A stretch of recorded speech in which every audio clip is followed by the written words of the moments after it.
Joining us on this particular city, highway, and canyon blast is my girlfriend, Alyssa. Hi, guys. If you want to know who edits all of our videos, if you have an issue, blame her. Oh. So the reason Alyssa's coming along for the Volvo City Mountain Highway driving evaluation is you really aren't that into cars. No. But you are into Volvos. Right, yeah. And so before we start talking about this particular V90 Cross Country, the updates to 2021, and then of course how it drives in 3 different environments like we normally do, why don't you tell us why you like Volvos so much? I just think they're the most practical, good for your money car. I mean, you just can't go wrong with them. Well, they're not cheap, but they're also not like crazy expensive. Good for your money in terms of if you're gonna spend your money on a car and you're conscious of what you're spending on and you want something to be good for what you're paying for, I believe that this is a great option. So you think this will last a while?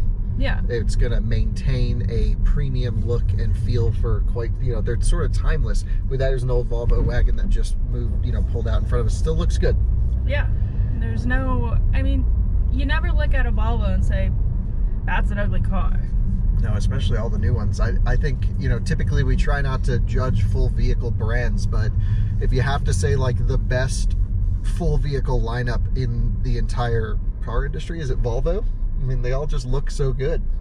Yeah, there's just, in my personal opinion, which is, not the greatest in the car world, but I've never had an issue with Volvo, and they're just always very nice and premium, and they're just nice. They're a little expensive, but you get your money's worth. It's never a waste of money to get a Volvo, in my opinion. Right. It's not like you're dropping $100 grand like you are on a Mercedes that's going to depreciate like a tank. These tend to hold their value pretty well. I really think the sweet spot, though, is Volvo's certified pre-owned program. We've looked into buying a couple Volvos now, most recently the V90 Polestar. I thought it'd make a good camera car. Now we're on the Land Rover Defender trend, but we'll see what we end up getting as our next car. But the CPO program's 10-year unlimited mileage warranty. And with an engine as complicated as this one, turbocharging and supercharging, and in the case of that Polestar and other Volvos, electrification, there's so much going on.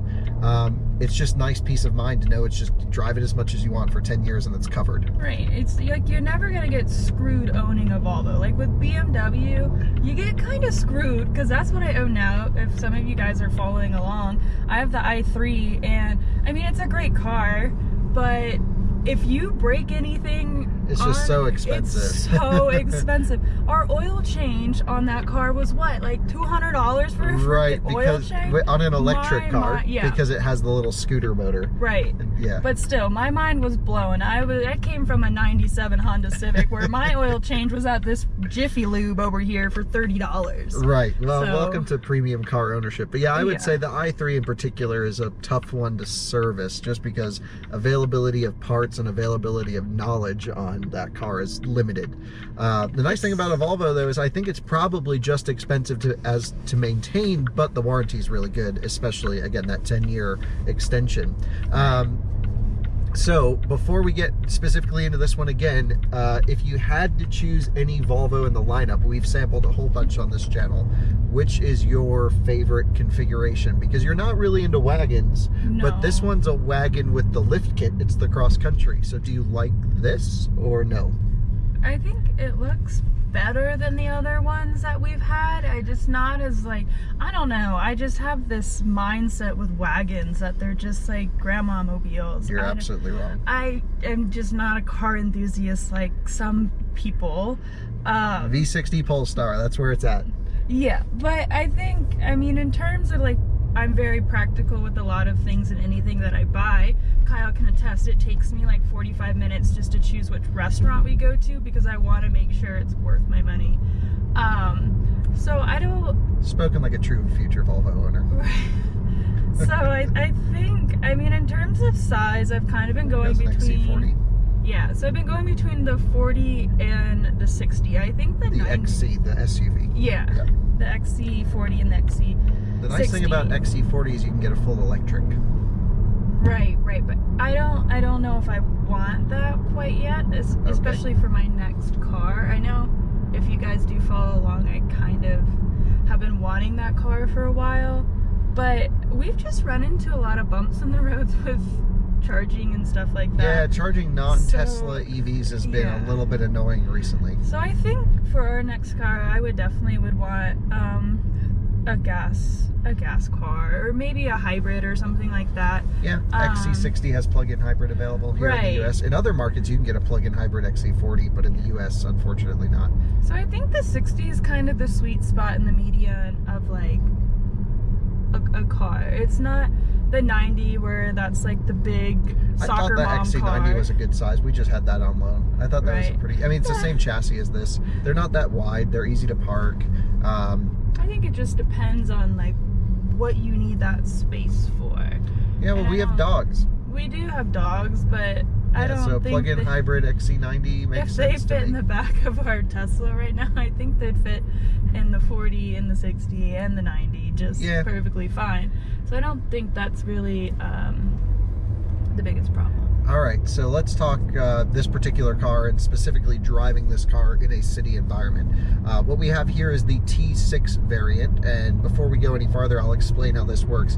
In the US, you get T5, T6, or T8 with Volvo. T5 and T6 are the same exact engine, just with a different tune, and the T6 adds a Eaton supercharger that is coupled with a belt-driven supercharger that can decouple at about 3,000 RPM. So you get a lot more low-end grunt with the T6. What that means is cruising around the city like we are now, if I just have to inch up, it just drops the revs in 1 or 2 gears, and then we have a ton of down-low boost. Also, almost no lag. It's very impressive.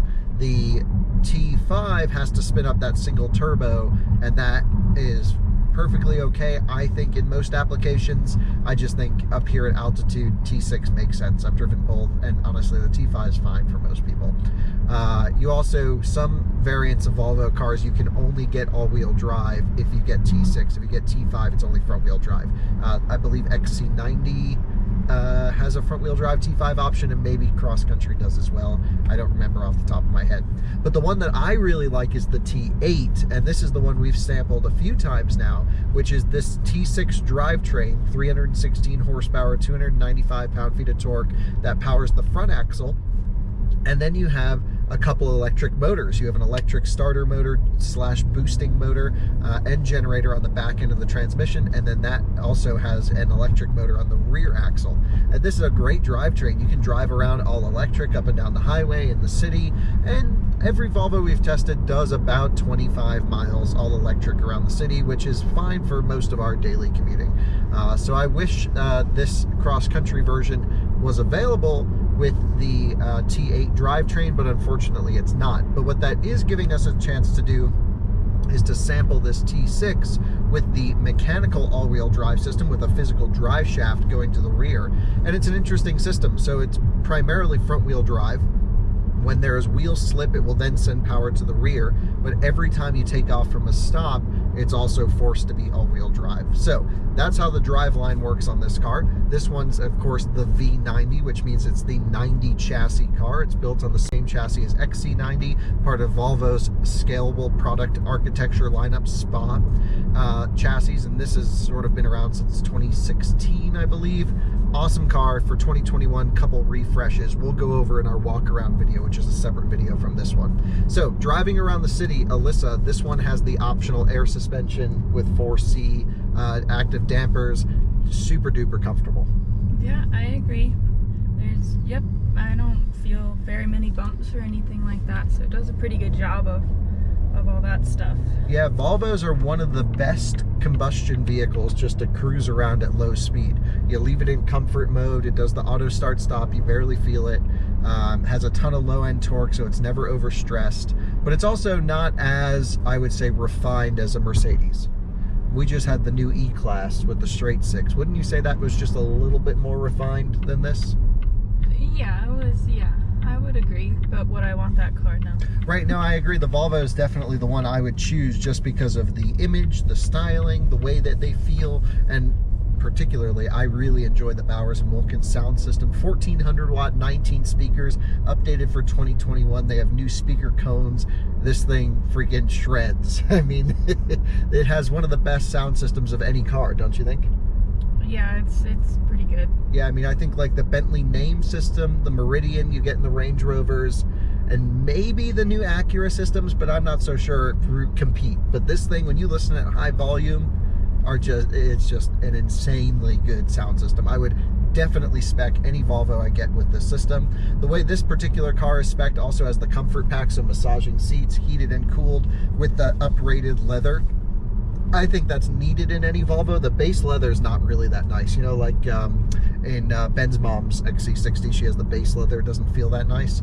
Definitely got to get it. Ooh, Land Cruiser, pretty nice. So yeah, cruising around the city, no problem. I'm sure it gets good fuel economy, good low-end torque. What we're going to do now is get it on our favorite road like we always do and take it for a shred, because every Volvo kind of drives way better in a sporty way than you would think. They're really quite dynamic. We are approaching some of the canyon roads here that we're ready to start ripping up, and I've selected dynamic mode, and what this will do is it basically just turns up the engine and the transmission, the steering, and even the brake pedal tuning to be a little bit more spicy. Now I'm going to leave it in automatic to start. I'm also going to engage ESC sport modes, and I'm going to start this off by saying some experiences I've had with the plug-in hybrids while driving them hard. If you really drive a Volvo like 9 tenths, 10 tenths, they don't like that. They really like a 7 tenths kind of quick cruise. And what I've noticed in every Volvo and even Polestar product I've tested is when you drive them really hard and you're the only person in the car, it thinks the passenger seatbelt is unbuckled and someone's sitting in there. That probably won't happen today because Alyssa's in there and there's a ton of traffic, so we're going to get held up here. But hopefully these guys will pull off for us. Next up with the plug-in hybrids with the T8 is that the battery pack or something in the drive lane overheats, and it shuts off all regen and electric assist, leaving you front wheel drive. This only happens like on track, like if you really are hard on it. Under normal driving, you don't notice it. So in the T6, I'm sure that won't happen, and I actually think this might be a better setup for driving hard because it can send mechanical power to the rear using a drive shaft. It can go up to 50% of power to the rear axle. What else do we have to talk about? 8-speed dynamic mode is going to learn how we drive aggressively. Max engine RPM consistent is 6,000, but it will let it bump up to 6,300 for a period of 3 seconds, and it usually happens on wide open throttle right before a gear change. Sometimes it'll over rev before it hits a limiter, and that's always kind of neat to hear. This engine itself sounds pretty agricultural at low speeds. I've always said this about these, but real fruity up top, and I really like the calibration. I love the power. So what we're going to do is we're going to hopefully get these people out of our way and go for a nice blast. So let's see if we can get some people out of our way, have some fun in the cross country. All right, so wide open power, good torque. We're at pretty high elevation. You can see it revs all the way out, and it does the nice little exhaust fart during gear changes, which I like. Coming into the corner, it's not downshifting. Again, I've left it in automatic mode, so foot down, and then it downshifts. So I'll probably switch to manual mode here in a second. Another problem with Volvos is they never hold the gear long enough. Again, good for cruising. Also, the gap between 2 and 3 is massive. That's all the downsides there are, because chassis-wise, they're all incredible, and honestly, they all drive the same. From Polestar 1 to XC90, every car has the same general feel. Nuances certainly are different. You have different weights of vehicles, but these things all kind of have the same vibe, the same feeling, and it's all pretty good. So again, 7 tenths cruise, when you're really able to use that torque curve of the engine, that's where the sweet spot is. There should be a quick little passing zone up here, and we can get back to some good motoring on a good road. Man, people are just out for like a Sunday cruise on a Saturday. I don't understand. Here we go. Thank you very much, sir. All right, here we are for a rip in the V90. Everyone's out of our way now. Wide open throttle. You can definitely tell that the suspension is tuned for comfort, wouldn't you say, Alyssa? Yep. So you can feel it move around a little bit. Definitely moves under full load pretty well. You don't need any more power, I think. I think the plug-in hybrid system is cool just in terms of going for that extra bit of electric mobility, but I would say for spirited driving, this has plenty of juice. Brake pedal calibration is sharp, really sharp brakes, but I do know that Volvo brakes tend to warp, which is an interesting thing. And so when you get this Volvo warping brake scenario, what happens is every time the car thinks you're going to hit someone, it pulses the brakes, and this just leads to warped rotors, and they'll actually cover it under warranty, which is really nice. So we have some people, don't want to scare them with our quick driving. He doesn't even notice us. Great, foot down hard.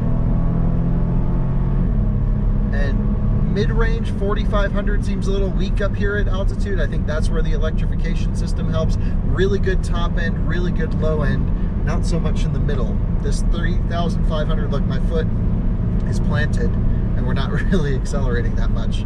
Could just be a temperature thing, could be a rapid change in altitude, like this road is huge elevation gain, and sometimes that freaks out these systems, but you just plant it past the kickdown switch and it boosts up and goes. Now the T6 has a different cylinder head and cooling strategy than the T5 engine, and this is because you have twin charging, so it has extra cooling for the supercharger and a different aluminum head to the engine. This one is, again, the 2-liter 4-cylinder they put in everything, as I mentioned earlier in this video. That gap between second and third gear, though, is just massive. For an 8-speed, it shouldn't be that big for performance driving, but I think it's definitely good handling enough, braking is sharp enough. It's like actually fun to hustle around a back road. How do you think it feels from the passenger seat, Alyssa? It feels fun. Yeah, do you think this feels better than the XC90? Because that XC90 was impressively good, I would say. I think it feels better just in terms of like how it's just lower to the ground and you don't feel like you're gonna topple over, I guess. I don't really truly remember being inside that car because we're in a lot of cars. Yeah. So, well, it's probably 2 months ago we had XC90 T8 inscription, which was nice. Yeah, man, I like this engine a lot. You just keep it at the highest RPM you possibly can. Always put your foot down past the kick down switch. Braking is good. Getting it in. Good grip too. Here's where I need some more power. That mid-range. And then once you hit 5,000 RPM, it gets on boil and runs. You just really have to rev it out. But again, this engine doesn't love to rev. 6,000 RPM is really where it kind of runs out of steam. That 6,300 is really there just for wheel spin. A lot of salt all over the roads. It's actually snowing out. It's 36 degrees. So it was 55 at the bottom of the hill. And we're already up into the 30s up top here. I'm going to put it in drive to see what the transmission does for this low speed stuff. It's low speed, slippery. I have ESC in sport mode. There's no way to fully disable traction control. Let's see if we can get some power on oversteer out of these corners. Foot hard down. Little rally car style. Not much. Not much. Yeah, I wish it could be a little more rear biased. That guy just came right into the oncoming lane. No. That is the problem with this section of the road, is people just overdrive their ability and their cars. I mean, for what this car is, as comfortable as it is in the city, and we'll find out on the highway after this, it's actually really good at this kind of stuff. This is where I need more power.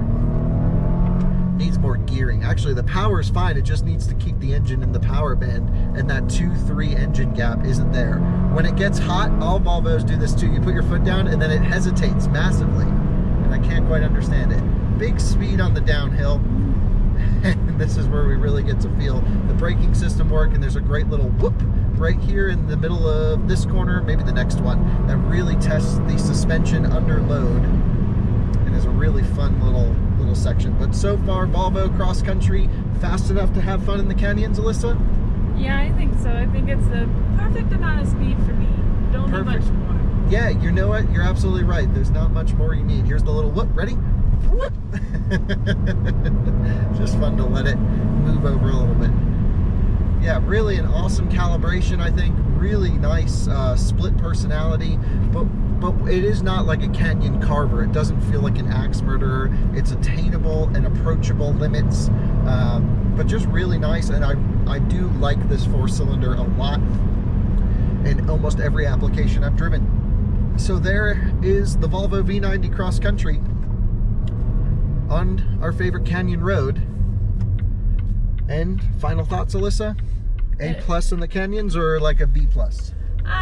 I'd probably give it an A-. An A-, yeah. I'd say for what it is, it's unbelievably good handling. Yeah. But it is not like it definitely gets a 4.0 and a college grade, but it doesn't get a 4.2 or 3. Right. No. But it soaks up that bump. Normally I have to slow a lot more for that. It's kind of fun driving this soft wagon at high speeds like this. Yeah, it feels comfortable. Honestly, I don't. Yeah, the seats feel are great. like too jerky. The seats hold you in, which is nice, because if you drive around with Kyle, you know, sometimes you bump your head here and there, and I haven't bumped my head yet, so it passes that test at least. Yeah, absolutely, yeah. And I just think that I wish it gave you, when you hit the kick down switch but didn't push it, I wish it would give you full power like some cars do. It doesn't. You only get full power when you hit the kick down switch. No car is perfect in your book, but here's our favorite house. Oh yeah, we do love this house. How cool would it be to have that as your driveway? And that little moose looking thing up there, it's not actually a moose. Oh, I never even noticed that. Yeah, it's Is that a bison? No, it's just I think it's like a metal carve out, so people think it is. But it's there every single time. It fooled me the first time, but then I'm like, wow, that guy really hasn't moved. He must really enjoy that spot. But no, it's just a little carve out thing of a moose or a bison, probably a moose here.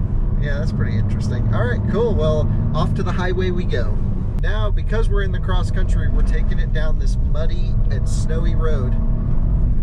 Oh, so it does this thing too. We just pulled off one of the canyon roads we were shredding on the way back. When the brakes get really hot, it turns off traction control like a fault, and then it puts traction control back on once the brakes cool. Volvos have like weird oddities that every single one of them does every time I drive them hard. But then you just have to kick ESC sport mode back on. So being the cross country with the lift kit, it's designed to handle this. By the way, I don't know if we mentioned, this one has the Yakima roof box, really adding some weight up top. And I think it's Yakima, it could be Thule, but anyways, the Volvo branded accessory. I love it when automakers send cars with accessories. It looks good, it's really neat, shows off what they can do.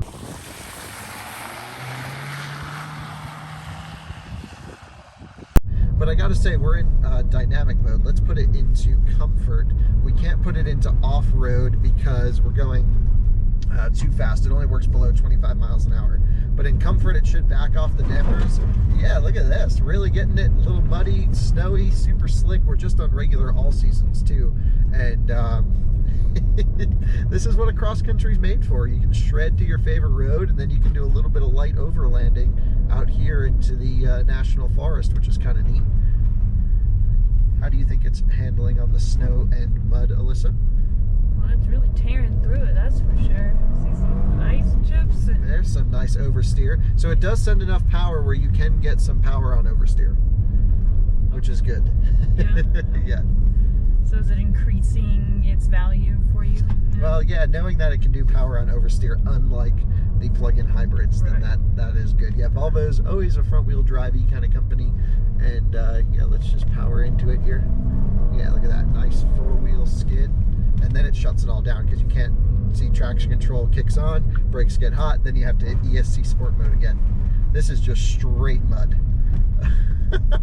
Just absolute straight mud. Let's just go up here. Yeah.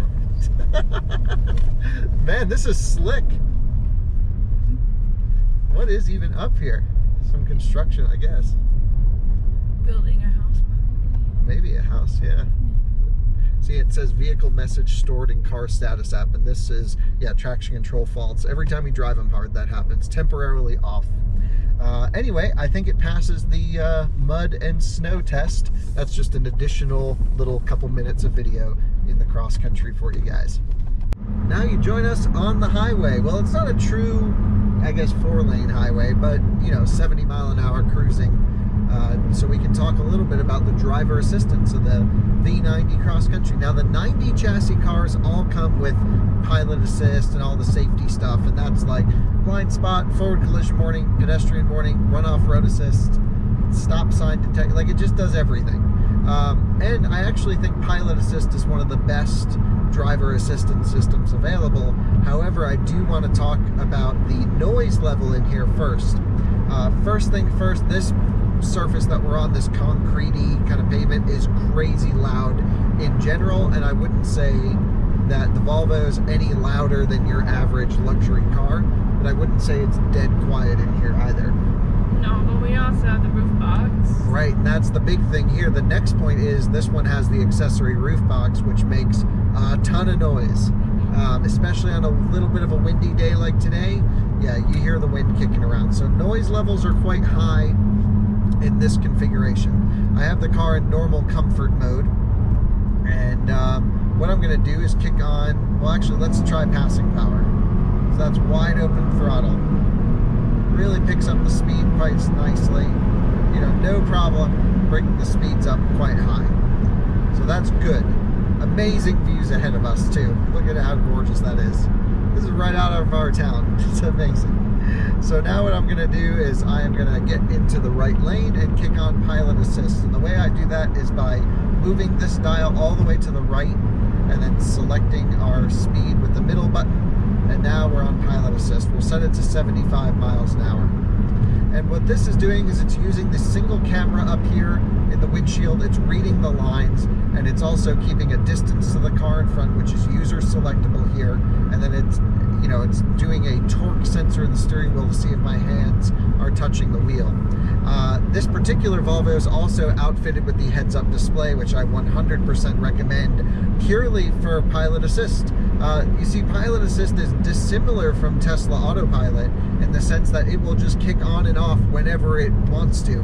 It doesn't give you a warning when it shuts off. It just says, oh, I can't see for whatever reason, and then you take control. Let's see, it's doing this corner all by itself. Again, this is purely driver assistance, not replacement. This is very much a very low level 2 system. And it's a great system on the highway especially, but in town, sometimes if you're using it, it misses the lines and you don't realize it's not steering, and then you just start drifting. At least I do. Have you tried driving on Pilot Assist before? I don't think so. Okay, but you've been in the car with it. Do you think it's as smooth as Autopilot, at least when it is on? Yeah, I would say they're pretty comparable. Yeah, I would agree. I think the nice thing is you can do lane changes, and then it just locks you right back in your lane with this system. Plenty of benefits here with this. So any Volvo with Pilot Assist, big check mark for me. Ride comfort on the highway is really nice, I would say, you know, especially when you dial it back into the comfort setting and it backs off the dampers a bit. Super duper comfortable. Amazing turning radius, by the way, on this car.